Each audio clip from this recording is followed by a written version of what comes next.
नमस्ते प्रिय विद्यार्थियों 10वीं कक्षा में फिर एक बार आप सबका स्वागत है। देखिए विद्यार्थियों, उम्मीद करती हूँ कि आप सभी सकुशल हो और बहुत खुश हो। और विद्यार्थियों, ये भी उम्मीद करती हूँ कि पीछे अवधि में बताए गए वीडियोस में यानी कि बताए गए पाठों में आपको कुछ डाउट नहीं है। अगर डाउट है तो क्लियर कर लीजिए। उम्मीद करती हूँ कि सारे पाठ आपको समझ में आ गए हैं। देखिए विद्यार्थियों, हम आज क्या करेंगे, एक नई कविता 10वीं कक्षा की एक नई कविता का अध्ययन करेंगे। अब तक हम लोगों ने 16 पाठों का अध्ययन कर चुके हैं। अब करना है 17 पाठ, यानी कि एक सुंदर कविता है जिसे हमें क्या करना है, अध्ययन करना है। तो विद्यार्थियों, उम्मीद करती हूँ कि आपको यह सारे पाठ समझ में आ गए हैं। तो आज के दिन हम क्या करेंगे, एक नया पाठ अध्ययन करेंगे। तो विद्यार्थियों, आप इस वीडियो को अगर देख रहे हो तो आप कंपलसरी ईयरफोन लगाकर ही सुनिए, क्योंकि ईयरफोन लगाने से आपको पूर्ण रूप से समझ में आ जाएगा और क्लियरली हर शब्द सुनाई देगा। तो चलिए विद्यार्थियों, हम क्या करेंगे, आज 10वीं कक्षा की आखिरी कविता, इसका हम आज अध्ययन करेंगे। तो चलिए विद्यार्थियों, कौन सी है वो कविता देखेंगे। देखिए विद्यार्थियों, ये है 10वीं कक्षा की नई कविता, यानी कि पाठ 17 है। इनकी कविता 17, कोशिश करने वालों की कभी हार नहीं होती। विद्यार्थियों, ये बार बार मैं आपको बताते रहती हूँ। देखिए आपकी किताब में भी यही टाइटल देकर आपको समझाया गया है कि कोशिश करने वाला कभी भी हारता नहीं है। तो इस कविता को, इस सुंदर कविता को कौन समझाते हैं, किसने लिखा है?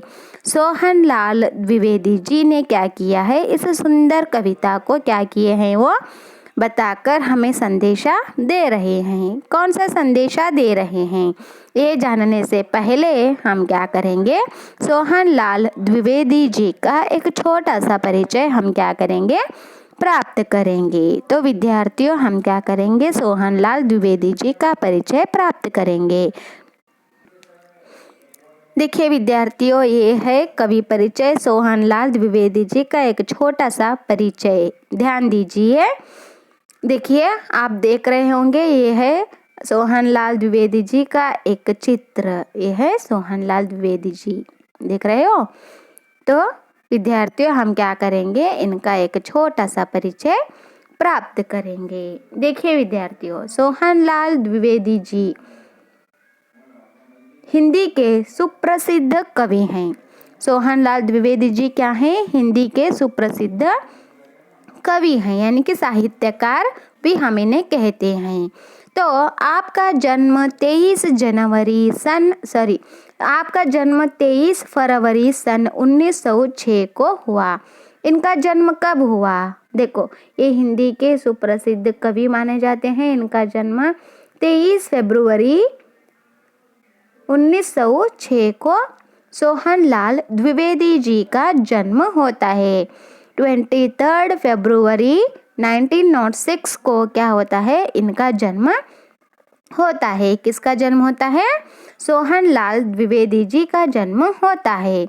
आपने बनारस हिंदू विश्वविद्यालय से MA LLB की उपाधि प्राप्त की है। देखो, इन्होंने क्या किया है, बनारस हिंदू विश्वविद्यालय से, बनारस हिंदू विश्वविद्यालय से क्या किया है, MA मास्टर डिग्री और LLB की यानी कि कानूनी पढ़ाई भी इन्होंने क्या की है। देखो, डिग्री प्राप्त की है और आजीविका के लिए जमींदारी तथा बैंकिंग का काम करते रहे। देखो, अपने जीवन को गुजारने के लिए देखो उन्होंने क्या किया है, कौन से, बनारस हिंदू विश्वविद्यालय से MA और LLB की उपाधि यानी कि डिग्री उन्होंने प्राप्त की है। देखो, अपने रेगुलर यानी कि अपने जीवन को बिताने के लिए, आजीविका मीन्स अपने जीवन को बिताने के लिए उन्होंने क्या किया, जमींदारी भी की। और जमींदारी करना मीन्स एग्रीकल्चरल भी उन्होंने किया और बैंकिंग का काम भी वे करते रहे। कौन? सोहन लाल द्विवेदी जी आजीविका मीन्स अपने जीवन को, जिंदगी को गुजारने के लिए उन्होंने जमींदारी भी की और बैंकिंग का काम भी करते रहे। सन 1938 से सन 1942 तक आप राष्ट्रीय पत्र दैनिक अधिकार के संपादक थे। देखो ये क्या थे? सन 1938 1938 से लेकर 1942 तक एक राष्ट्रीय पत्र था। उस पत्र का नाम क्या है? दैनिक अधिकार। याद रखिए, उस राष्ट्रीय पत्र का नाम था दैनिक अधिकार। इस राष्ट्रीय पत्र के संपादक भी सोहनलाल द्विवेदी थे। याद रखो, कब से कब तक? 1938 से 1942 तक वे सोहनलाल द्विवेदी जी राष्ट्रीय पत्र दैनिक अधिकार के संपादक थे। देखो, कुछ वर्षों तक आपने अवैतनिक बिना वेतन के बाल पत्रिका यानी कि बाल सखा का संपादन भी किया। देखो, विदाउट पेमेंट, बिना वेतन मीन्स अवैतनिक का अर्थ क्या है? Without payment. देखो, बहुत कुछ वर्ष यानी कि कुछ ईयर्स उन्होंने क्या किया? अवैतनिक यानी कि बिना पेमेंट से ही बाल पत्रिका का नाम क्या है? बाल सखा। इस बाल पत्रिका का संपादन भी इन्होंने किया। देखो, राष्ट्रीय पत्र दैनिक अधिकार का भी संपादन इन्होंने किया, है ना। और ऐसे ही मुफ्त में यानी कि बिना वेतन से ही विदाउट पेमेंट बाल पत्रिका का नाम क्या है? वो बाल सखा का संपादन भी इन्होंने किया है। आप महात्मा गांधी जी से अत्यधिक प्रभावित थे। देखो, महात्मा गांधी जी से बहुत ही प्रभावित हुए थे, उनकी प्रेरणा इन पर बहुत थी, तो वे महात्मा गांधी जी से अत्यधिक प्रभावित थे। तो इन्होंने क्या किया? स्वतंत्रता प्राप्ति के लिए देशभक्ति व ऊर्जा से ओतप्रोत आपकी रचनाओं की विशेष सराहना हुई तथा आपको राष्ट्र कवि की उपाधि से अलंकृत किया गया। देखो, हमारी हिंदी के राष्ट्र कवि कौन है? मैथिली शरण गुप्त जी, है ना।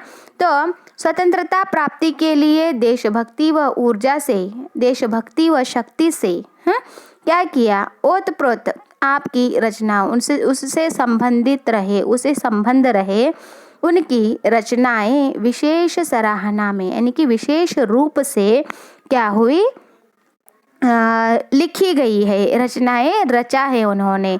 तो इसीलिए उन्हें राष्ट्र कवि की उपाधि देकर उन्हें अलंकृत किया गया है।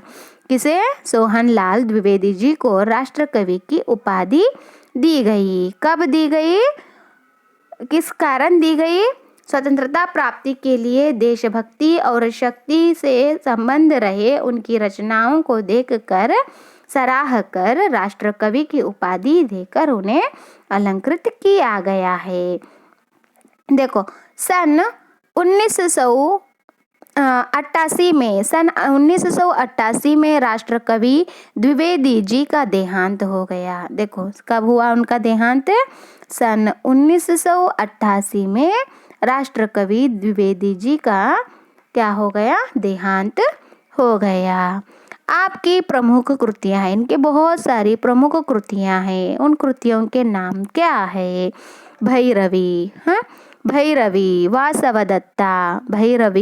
वासवदत्ता, कुणाल, पूजा गीत, विषपान, युगाधार और जय गांधी, ये बांसुरी, झरना, बिगुल, बच्चों के बापू, दूध बताशा, बाल भारती, शिशु भारती, नेहरू चाचा, सुजाता, प्रभाती आदि आपके प्रमुख बाल साहित्य हैं। तो विद्यार्थियों, ये इम्पोर्टेंट है, 2 मार्क्स में आपको क्या होंगे? परीक्षा में पूछे जाएंगे। तो ये है सोहनलाल द्विवेदी जी का एक छोटा सा परिचय।